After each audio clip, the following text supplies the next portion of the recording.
You talked about this game being sledgehammer, your term. Taylor Decker was talking about for the offensive line, now this is the biggest test. Can you just speak of the challenge that they have and how important that up-front battle is going to be? Yeah, I think the programs are somewhat similar, that they're both, any really, not just our two programs, but any really good teams, if you watch them play, they're driven by very good line of scrimmage players, offensive, defensive lines, and you just, these guys played in that game last year. Taylor did. The other four guys really did not. I guess Pat Elfline did. But it's a rugged. They're very good on defense, defensive front, and I'd like to think our defensive front's very good against their offensive line. So it's these kind of games, which I've been a part of games like this for a long time. It's a line of scrimmage game. Robert, how far has Tyvis Powell come in the last, especially the last several weeks, of being that playmaker? It's kind of like what you were missing there at the end of the year last year. On the back end. Yeah. We safety play was not a strength of ours, and so.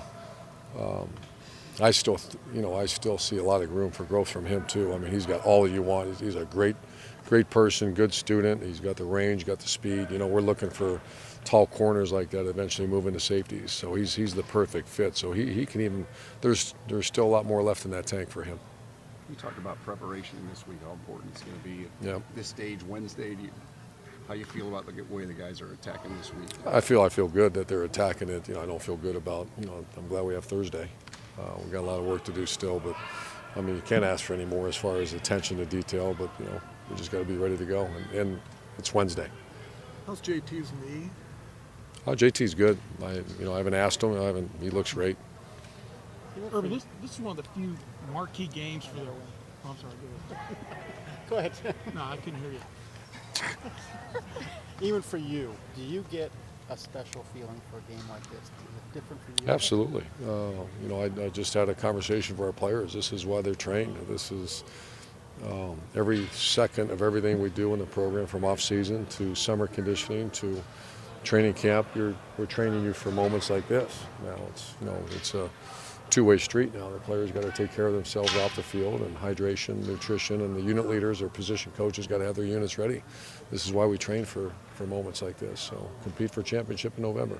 Urban, you're in a spot though where I think you wanted to be in preseason. I mean, you're going against Michigan State for all the marbles, so to speak, in the Big East. I mean, in the East of the Big Ten, at least for the lead and stuff.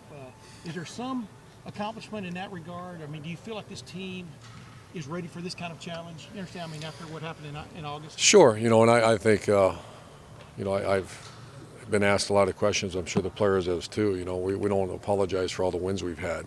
But this is a big game against a great team, and it is what it is. So we've whatever we've won, I don't even know, but we've won a lot of games, and this is just another challenge against a very good team. So I think a lot of people make more. I don't want to make it more than what it is, but it's an opportunity to compete for the championship of the Big Ten Conference is what it is. Urban, do you feel like that sometimes? Last question, folks. Yellow. No more? You just get here? What's he asking? How would you compare last year's Clay's the best. team to this team? No, I want to know where you've been. I've been here. Okay. I'm sorry, Clay, what'd you got? Can you compare? You're giving me hell today. Last year's team, last year's Michigan. No, wait a minute. If you think that was hell, you have come on out on the practice field. No, I'm sorry, Clay. Give it to me. What? You wouldn't survive. Again? Yeah. All right. Compare last year's Michigan State team to this team. Which one's better? This team's a better team. They're more balanced. Offensively, I think they're dynamic and they're developed their players. So I think they had a bunch of, or not a bunch, but some seniors leave, but they filled in nicely. So I think this year's team's even a little better. Urban, you said about apologizing for all the wins you guys have had. You're 31-3 here. Do you ever feel like the 31 is at all taken for granted or anything? I've been in. I just don't want the play. I don't care about me, but it's the players that what they've accomplished. We have victory meals on Sundays, and it's been 31 out of 34 times I've got to go eat a nice meal on a Sunday, and I want them to appreciate that and appreciate the effort they've done to do that, what they've gone through to do that. So that's all I meant by that. Have a great day. Thanks.